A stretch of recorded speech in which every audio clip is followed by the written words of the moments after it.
Hello viewers, আশা করি সবাই ভালো আছেন, সুস্থ আছেন, নিরাপদে আছেন। আমরা শুরু করতে যাচ্ছি আমাদের আজকের লেসন। আমরা আজকে শিখব মাইক্রোসফট ওয়ার্ডের ফুল কোর্স। আজকে আমি এই প্রোগ্রামটা সম্পূর্ণ আপনাদেরকে শেখাবো খুব সহজে, যেটা আপনারা 2-3 মাস ব্যাপী শেখার চিন্তা ভাবনা করছেন। আজকে আমি এই ভিডিওতে আপনাদেরকে খুব অল্প সময়ের মধ্যে সম্পূর্ণ কোর্সটি সম্পূর্ণ করে দেব। চলুন বন্ধুরা, শুরু করি আমরা মাইক্রোসফট ওয়ার্ড ফুল কোর্স। একে সংক্ষেপে আমরা এমএস ওয়ার্ড বলে থাকি। প্রথমে আমরা স্টার্টে ক্লিক করি। স্টার্টে ক্লিক করার পরে দেখেন ওই উপরে মাইক্রোসফট অফিস ওয়ার্ড 2007 লেখা আছে। আচ্ছা, এরকম একটি পর্দা পাবেন আপনি। পর্দা প্রথমেই দেখেন এই যে এই পাশে এটাকে বলা হয় অফিস বাটন। এই অফিস বাটনে ক্লিক করলে আপনি কয়েকটি নাম পাচ্ছেন: new, open, save as, print, etcetera. আচ্ছা, এই নিউ দিয়ে কি হয় আমি স্টেপ বাই স্টেপ আপনাদেরকে সবগুলো শেখাবো। সাপোজ আমি এখানে কিছু লিখি,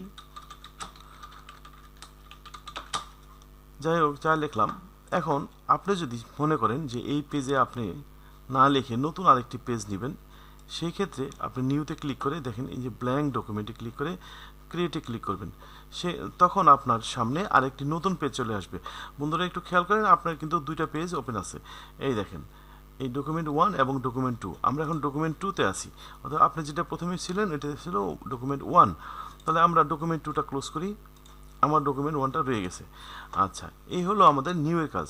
এরপরে আমরা দেখেন বন্ধুরা ওপেন লেখা আছে। ওপেনের কাজ হচ্ছে মানে তৈরিকৃত কোনো ফাইলকে যদি আপনি ওপেন করতে চান, সেক্ষেত্রে ওপেনে ক্লিক করার পরে আপনি এখানে কোন ফাইলটা ওপেন করতে চান, সেই কোন ড্রাইভে আছে সেই ফাইলটা আপনি সিলেক্ট করে নেবেন। আমি ধরলাম ডেস্কটপে আমার একটি ফাইল আছে, এখানে ধরেন ওয়ার্ড লেসন নামে। আমি যদি এই ফাইলটা ওপেন করি, তাহলে বন্ধুরা আমাদের সামনে এই ফাইলটা চলে এসেছে। আচ্ছা, তার মানে এই ফাইলটা আমাদের তৈরি করা ছিল। এই হলো আমরা ওপেন করলাম। এবার যদি আমরা এটাকে আবার কেটে দিই, আমরা ডকুমেন্ট 1-এ আবার ফেরত গেলাম। এবার আমি এই ফাইলটাকে আমি একটু সেভ করতে চাচ্ছি। সেভ এবং সেভ এর মধ্যে পার্থক্য আছে। আমরা প্রথমে সেভ করে নিই। সেভের প্রথমে আমরা ক্লিক করলে এরকম একটা ডায়লগ বক্স পাবো। এখন এখানে একটা আপনাকে নাম দিতে হবে। নাম দেওয়ার আগে আপনি লোকেশন, যে জায়গাটা আপনি সেভ করতে চাচ্ছেন, C drive, D drive, E drive বা যে কোনো জায়গায় আপনি সেভ করতে চাচ্ছেন, সেই জায়গায় আপনি সেভ করতে পারবেন।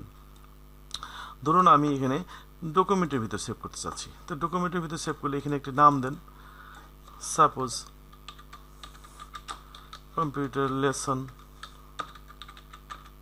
দিয়ে এখানে সিলেক্ট করে দিলাম। দেওয়ার পরে আমি এখানে সেভটা ক্লিক করি, আমার এখানে ওই জায়গায় আমার সেভটা হয়ে যাবে। এবং ওই টাইটেল বারে দেখেন আমার কম্পিউটারের যে ফাইলটা আমরা দিলাম সেই ফাইলটার নাম হয়ে চলে এসেছে। আচ্ছা, এই ফাইলের নাম সবসময় টাইটেল বারে দেখায়। আচ্ছা, এরপরে আপনারা দেখেন আমরা এখানে সেভ এস করবো। এই সেভ এসের কয়েকটা কাজ আছে। দেখেন এখানে যে এই যে ফাইলটা আমরা তৈরি করলাম, এই ফাইলটাকে যদি আমরা অন্যত্র এবং অন্য নামে সেভ করতে চাই ডকুমেন্ট সহ, সেই হিসেবে আমরা সেভ এসটা ব্যবহার করব। আমরা এই ফাইলটাকে এই লেখা সহ আমরা অন্য একটা ড্রাইভে, আমরা এর আগে করেছিলাম ডকুমেন্টে, আমরা যদি এখন এই পিকচারের ভিতর করি, তাহলে আমি দেখি এটা 2 নামে দিলাম। দেওয়ার পরে আমরা সেভ যদি করি, তাহলে আমরা দেখতে পারবো যে ওই জায়গায় সেভ হয়েছে। আমরা সেভ করার জন্য আমরা একটু দেখি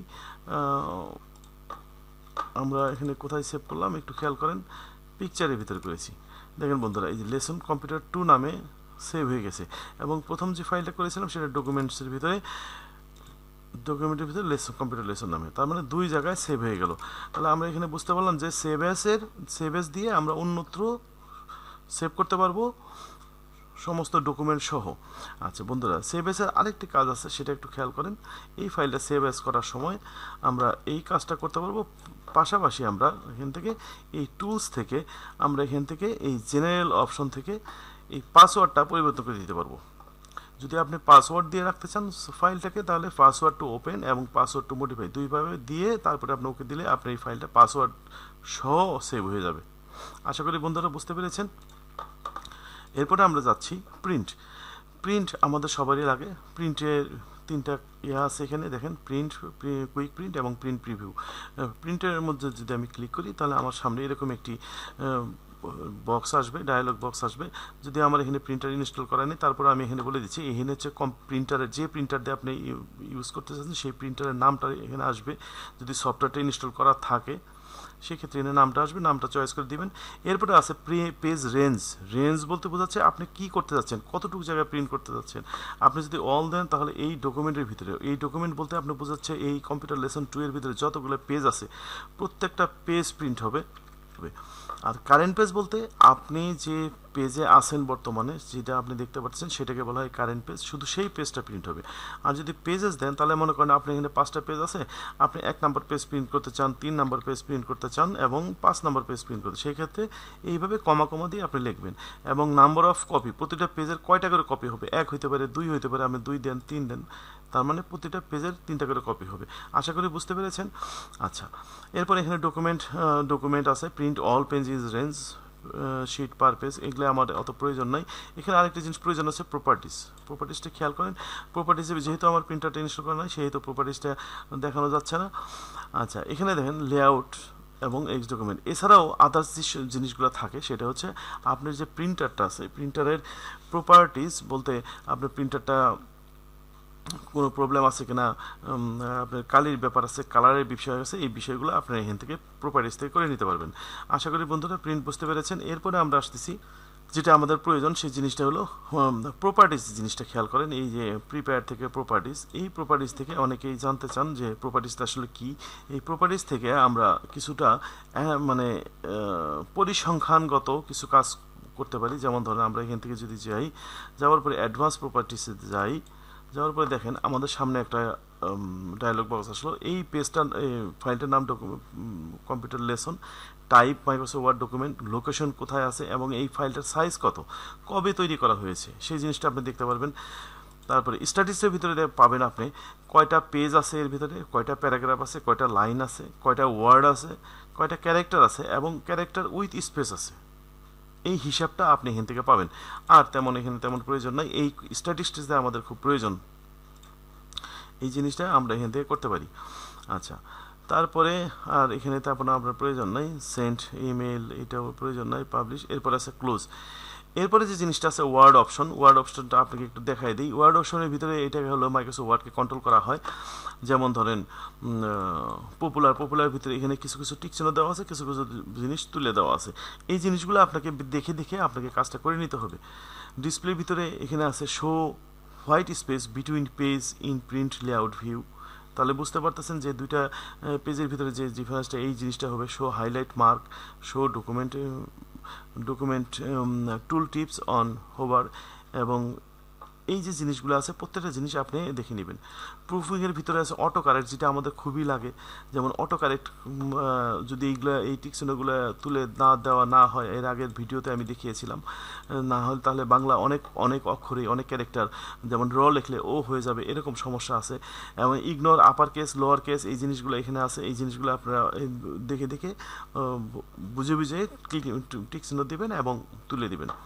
আচ্ছা, সেভের বিষয়ে কোথায় সেভ হবে, অটো সেভ হবে কোন জায়গায়, এই জিনিসটা বলা আছে। অ্যাডভান্সের ভিতরে এরকম অনেক অপশন আছে, আপনার প্রয়োজন অনুযায়ী আপনি এটাকে নিতে পারবেন এবং বুঝে ফেলতে পারবেন। আশা করি বুঝতে পেরেছেন বন্ধুরা। আচ্ছা, তাহলে মোটামুটি আমার এই হোম বা অফিস বাটনের কাজটি হয়ে গেল। এরপরে আমরা আসি হোম রিবনে। হোমের যে কাজটা আছে, হোমের ভিতরে দেখেন এই যে কাট, কপি, পেস্ট এখানে আছে। আপনাকে প্রথমে এইভাবে হাইলাইট করে যদি আপনি কাট দেন তাহলে লেখাটা চলে যাবে। আবার যেন উপরে আন্ডু আছে, আন্ডুতে চলে যাবে, আবার রিডু দিলে চলে যাবে, আন্ডু দিলে আসবে। তারপরে এই লেখাটাকে যদি আপনি কপি করার পরে আপনি যত খুশি তত পেস্ট করতে পারেন। এই দেখেন যতবার খুশি পেস্ট করতে পারতেছেন। এখন আমি তিনটাকে আমি এখান থেকে যদি কালার দিতে পারি, এই একটা লাল কালার দিলাম, একটা নীল কালার দিলাম, একটাকে আমরা অন্য আরেকটা কালার দিচ্ছি। দেখেন বন্ধুরা, এখন এই তিনটাকে আমি যদি একটু মোটা করতে চাই তাহলে বোল্ড মোটা হবে, যদি লেখাগুলোকে বাঁকা করতে চাই তাহলে বাঁকা হবে, আবার দিলে সোজা হয়ে যাবে, আবার আন্ডারলাইন দিলে আন্ডারলাইন হবে। এখন আন্ডারলাইনের মধ্যে আবার এখানে কিছু আন্ডারলাইন স্টাইল আছে, আপনি এখান থেকে যে কোনো ধরনের আন্ডারলাইন দিতে পারেন, মোটা দিতে পারেন, চিকন দিতে পারেন, ডাবল দিতে পারেন, বিভিন্ন ধরনের আছে। আবার আন্ডারলাইনের কালারও দিতে পারেন। আপনার ইচ্ছা মতো যত খুশি, যা খুশি আপনি করতে পারবেন এখানে। তাহলে আশা করি বুঝতে পেরেছেন। আমরা এখানে যদি তুলে দিতে চাই তাহলে আন্ডারলাইন ক্লিক করলাম, বোল্ড তুলে দিলাম, এই কাজগুলো করলাম। আচ্ছা, এই লেখাগুলো এখন যদি আমি এখান থেকে আমি লেখাটাকে, এই যে এটার নাম হলো গ্রো ফন্ট আর এটা হলো শিঙ্ক ফন্ট, আমরা বড় ছোট করে নিতে পারি। এখান থেকেও আমরা বড় ছোট করে নিতে পারি ফন্ট সাইজ থেকে। এখানে দেখেন ফন্ট লেখা আছে, যে এই ফন্টটা আপনি কোন ফন্টটা আপনি ইউজ করতে চাচ্ছেন সেই ফন্টটা আপনি এখান থেকে চয়েস করে নেবেন। নেওয়ার পরে যে স্টাইলটা আপনার পছন্দ সেই স্টাইলটা আপনি পছন্দ করে নেবেন। বাংলা ইংলিশ আছে, বাংলা লেখার সময় বাংলা ফন্ট চয়েস করে আপনাকে বাংলা সফটওয়্যার ইউজ করতে হবে। তো মনে করেন আমরা এখান থেকে যেটা সবচেয়ে বেশি ইউজ হয়, যেমন ধরেন Times, TIMES, Times New Roman, Times New রোমানটা বেশি ইউজ হয়, সেই ক্ষেত্রে টাইমস নিউ রোমান দিলেন। অথবা আপনার এখানে যত খুশি যে আপনি নতুন ফন্ট ইনস্টল করে নিতে পারবেন, নিয়ে আপনার মন মতো আপনি করে নিতে পারবেন, কোনো সমস্যা নাই। এই জিনিসটা আমরা ওখানে করতে পারি। তারপরে আমরা এখান থেকে করতে পারি কিছু, এই লাইনটাকে আমরা একটু একটু হাইলাইট করে দিতে পারি। দেখেন একটু হাইলাইট করে দিতে পারি।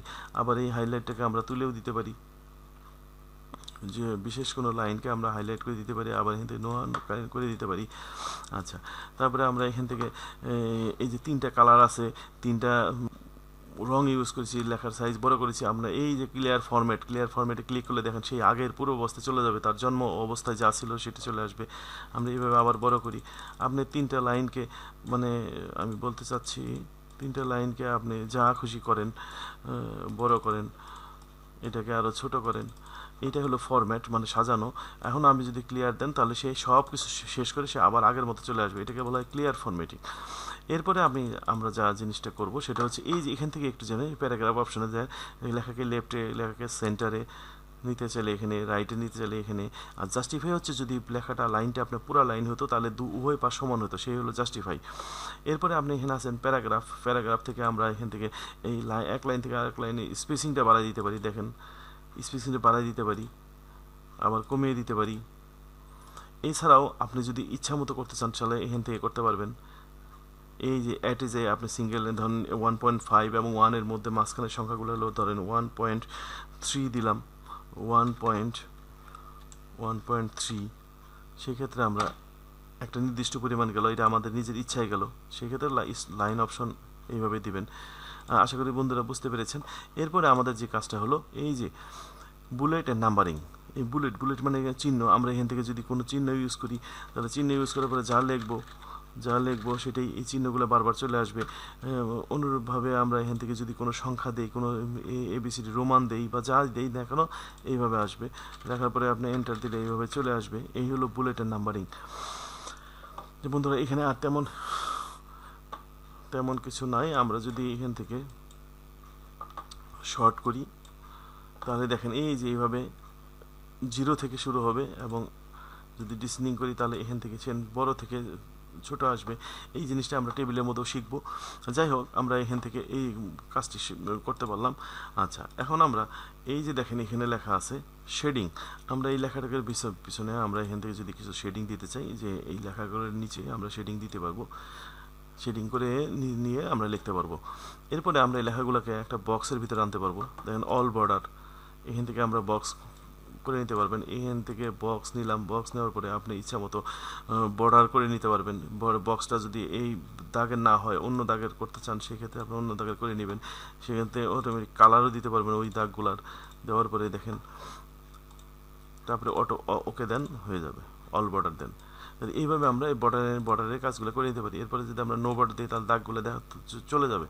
যাই হোক, আমরা এই কাজটা শিখলাম এখানে। এরপরে আমরা চলে যাচ্ছি, আমরা এই শেডটাকে যদি এখন তুলে দিতে চাই তাহলে আমরা এখান থেকে নো কালার দিব, তাহলে চলে যাবে। আচ্ছা, এরপরে চলে যাচ্ছি আমরা, এই যে দেখেন এখানে আর তেমন কিছু না। এখানে ফাইন্ড বলতে আমরা একটা নির্দিষ্ট শব্দ, যেমন ধরেন BROWN, ব্রাউন লিখে যদি আপনি এখানে ফাইন্ড নেক্সট দেন, দেখেন এই ব্রাউন শব্দটাকে সে খুঁজে বের করবে। এইভাবে সে খুঁজে বের করবে। এরপরে রিপ্লেস, এই ব্রাউনের জায়গায় যদি আপনি যে কোনো একটা লেখেন, ক্যাট লিখলাম, লেখার পরে রিপ্লেস অল দেন, তাহলে যে কটা ব্রাউন ছিল সেই সব কটা জায়গায় ক্যাট হয়ে গেছে। এই হলো রিপ্লেস। এরপরে আমরা এখানে এই সিলেক্ট অবজেক্টের বিষয়ে আমরা যখন পিকচারে যাব আমরা যাচ্ছি আসতে, তখন আমরা অবজেক্টের কাজটি শিখব। এইভাবে আমরা এবার ইনসার্ট মেনুতে যাচ্ছি। ইনসার্ট মেনুর প্রথম কাজটি হচ্ছে টেবিলে যাওয়ার পরে আপনি দেখেন ছোটো ছোটো ঘর আছে, এই ঘরগুলোকে একটা ঘর মানে একটা কলাম, একটা র, এইভাবে দুইটা র, তিনটা র, এইভাবে দুইটা কলাম, তিনটা কলাম, চারটা কলাম আপনি মন মতো নিতে পারেন। নেওয়ার পরে আপনি এই ঘরটার মধ্যে লিখবেন, এই যা খুশি লেখেন, ট্যাব দিবেন, এই ঘরে যাবেন, ট্যাব দিবেন, এই ঘরে যাবেন, এই ট্যাব দিবেন, এইভাবে আপনি যত খুশি লিখতে পারেন। এখন এই ঘরগুলোকে আপনি এই সেই আগের মতো দেখেন, এই যে এখানে একটা এই টেবিল নেওয়ার সাথে সাথে এই দুইটা মেনু তৈরি হয়ে গেছে, ডিজাইন এবং লেআউট। এই ডিজাইন থেকে এখানে অনেকগুলো টেবিলের ডিজাইন আছে, এই ডিজাইন থেকে আপনি ডিজাইন করে নিতে পারেন, যে কোনো ধরনের ডিজাইন আপনি করে নিতে পারেন, হয়ে গেছে। তারপরে দেখেন এই যে এখান থেকে এই যে দাগগুলো আছে, এই দাগগুলোকে আপনি চেঞ্জ করে নিতে পারেন। তারপরে আপনি এখান থেকে উইথ আছে, এই মোটা চিকন আছে, কালার করে নিতে পারেন। নেওয়ার পরে যদি আপনি এই যে এখান থেকে বর্ডার থেকে অল বর্ডার দেন, দেখেন তারপরে কি হয়, দেখেন ওই টেবিলটা ওই রূপ তৈরি হয়ে গেছে। তাহলে এখান থেকে আমরা এই টেবিলের কাজগুলো করতে পারবো। লেআউটের ভিতরেও যে জিনিসগুলো আছে সেটা হলো, এইখান থেকে আমরা যদি এই ফন্টটাকে একটু ছোট করে দেই, এই যে দেখেন এই সেন্টার, তারপরে এখানে আছে আরও অ্যালাইন সেন্টার, মানে একটি এখানে দিলাম, দেওয়ার পরে এখানে যদি এটাকে যদি আমি মাঝখানে নেই, যদি আমরা এখান থেকে এটাকে তুলে দেই, আমরা যদি এই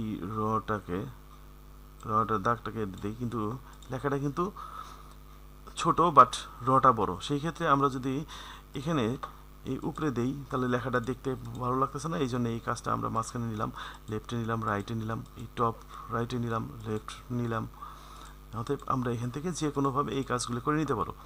আচ্ছা, এবার যে কাজটা আছে এইটা হলো এই যে টেক্সট ডিরেকশন, এই লেখাটাকে আপনি এইভাবে ঘুরিয়ে নিতে পারবেন, এটাকে হলো টেক্সট ডিরেকশন।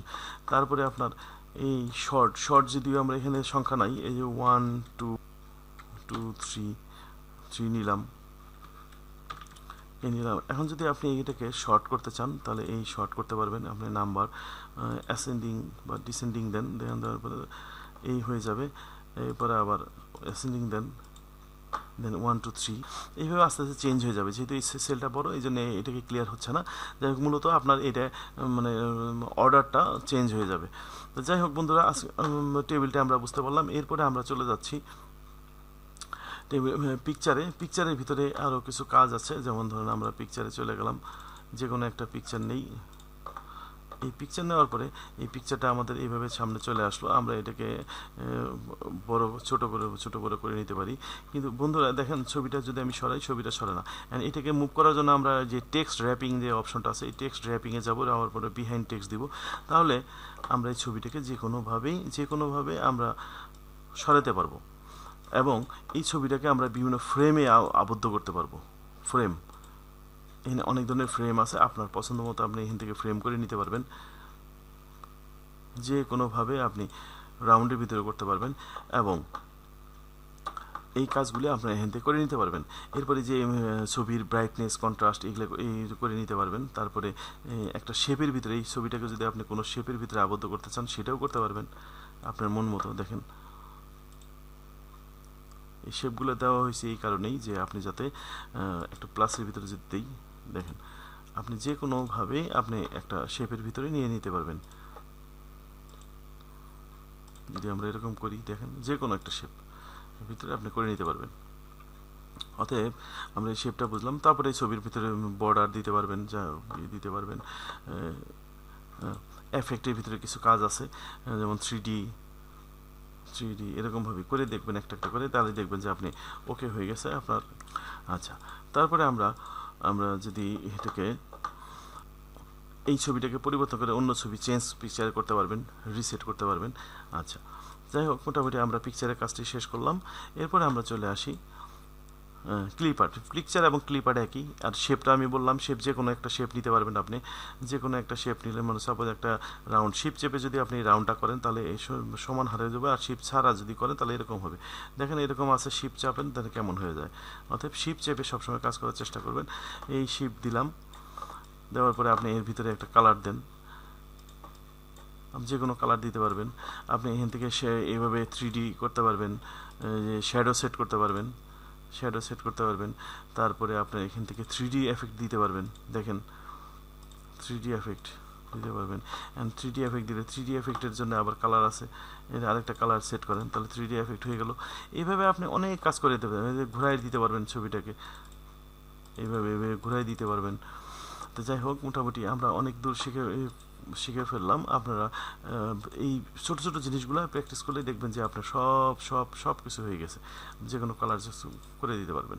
এরপরে আমরা যেটা করব সেটা হলো টেক্সট বক্স। টেক্সট বক্স খুবই প্রয়োজনীয় একটি কাজ। টেক্সট বক্স আমরা যে সাধারণত ভিজিটিং কার্ড বানানোর জন্য বা যে কোনো একটা জায়গায় আমরা লেখাকে নিয়ে যেতে চাইলে, যেমন ধরেন এই বাউন্ডারি বাইরে আমরা অবশ্যই লিখতে পারি না, যদি আমরা এই টেক্সট বক্স ইউজ করি আমরা বাউন্ডারি বাইরেও কিন্তু যেতে পারতেছি। এই কাজটা আমরা টেক্সট বক্স থেকে লিখব।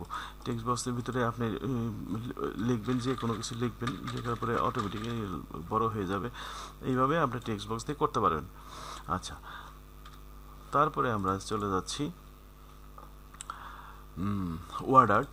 ওয়ার্ড আর্টের ভিতরে কিছু স্টাইল দেওয়া আছে। দেখেন বন্ধুরা, কিছু স্টাইল দেওয়া আছে। এই স্টাইল আপনি যে কোনো একটা স্টাইল চয়েস করেন, করার পর এই যে ইও টেক্সট হেয়ার, আপনি এখানে লেখেন যে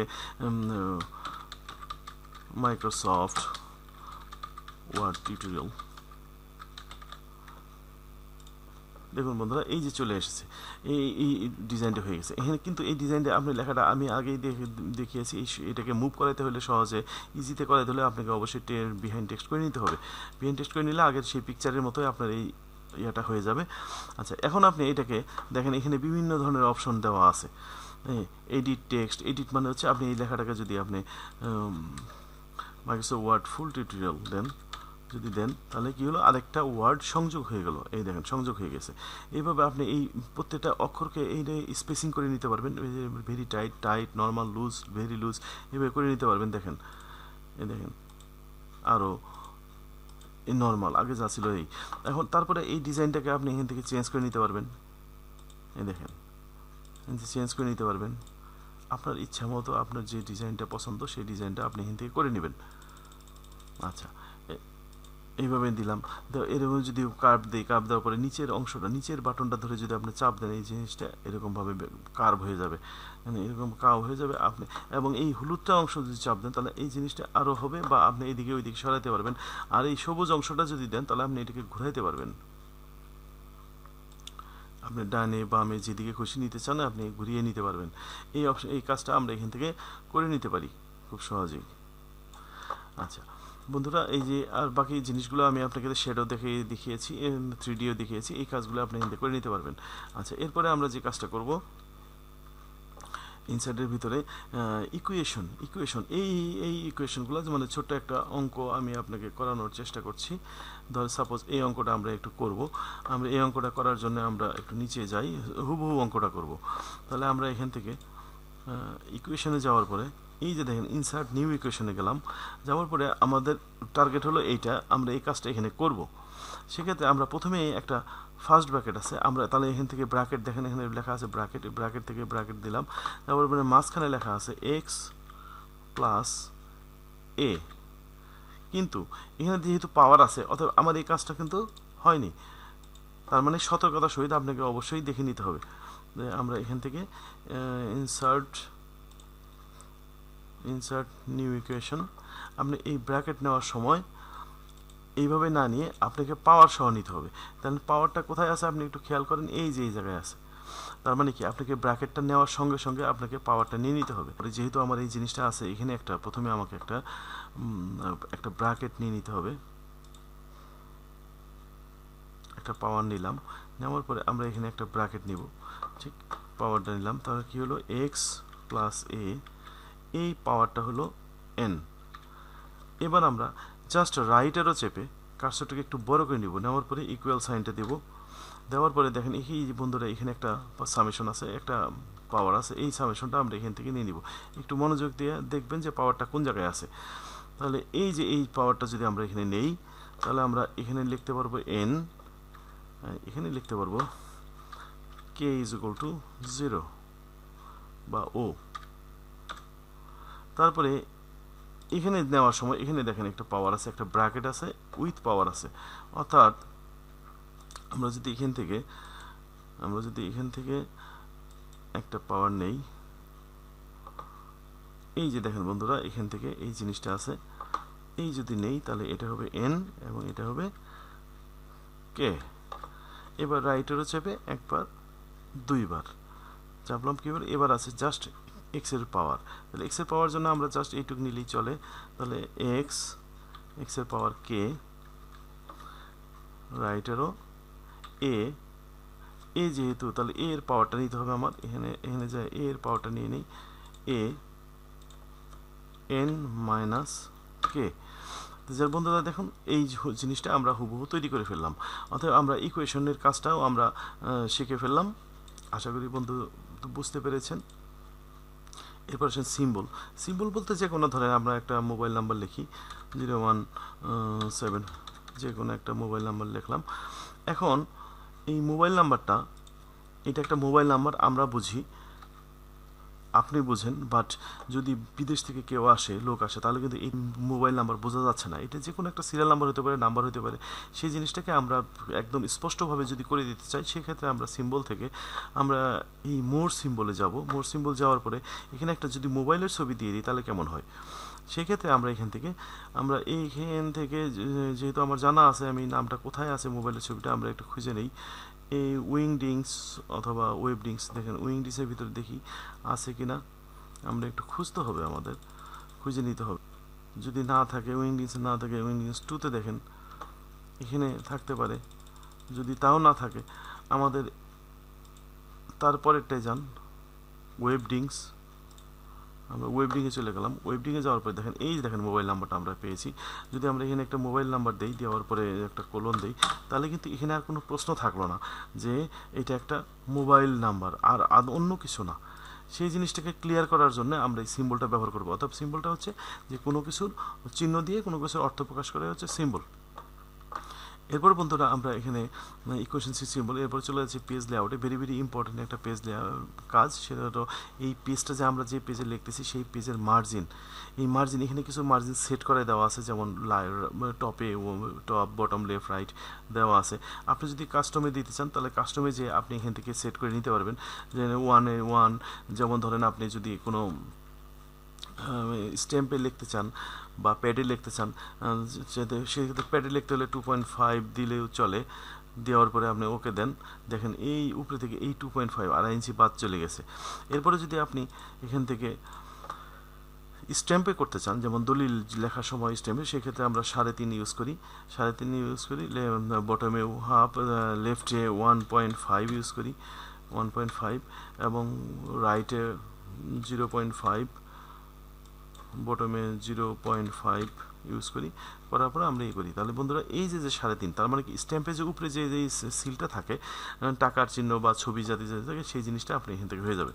আমরা এটাকে এই রুলারের ভিতরে ডাবল ক্লিক করেও কিন্তু আমরা এটা আনতে পারি, কয়েকভাবে আনা যায়। আচ্ছা, তাহলে আমরা এইটুকু শিখলাম। এরপরে দেখেন টপ বটম লে, এরপরে গাটার। যদি আপনি এটা ছাড়াও কোনো অ্যাসাইনমেন্ট, কোনো বই, কোনো স্পাইরাল করতে চান, সেই ক্ষেত্রে সেলাইয়ের জন্য যে জায়গাটা স্পাইরাল মেশিন বলছে, সেলাইয়ের জন্য এখানে কিন্তু একটা জায়গা রাখতে হয়। সেটা হতে পারে 1/2 ইঞ্চি, আপনার মন মতো আপনি রাখবেন।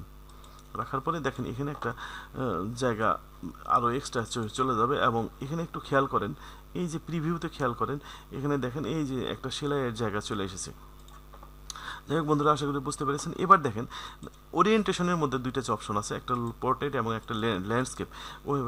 তো পোর্ট্রেট বলতে বোঝাচ্ছে আমার এই লম্বা পেজটাকে বোঝাচ্ছি। আর যদি আমরা পোর্ট্রেট পেজটাকে ধরি, তাহলে ল্যান্ডস্কেপ মানে হচ্ছে এই আড়াআড়িভাবে যে জিনিসটা আমাদের পেজটা হয়ে যায়। এই যে বন্ধুরা এই হয়ে গেছে।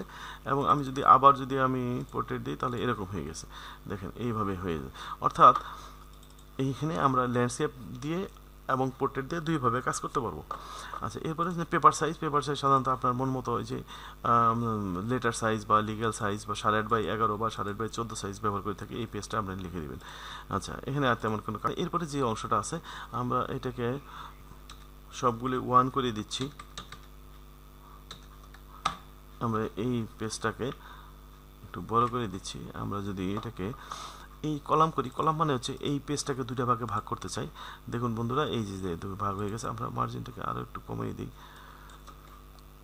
0.5 0.5।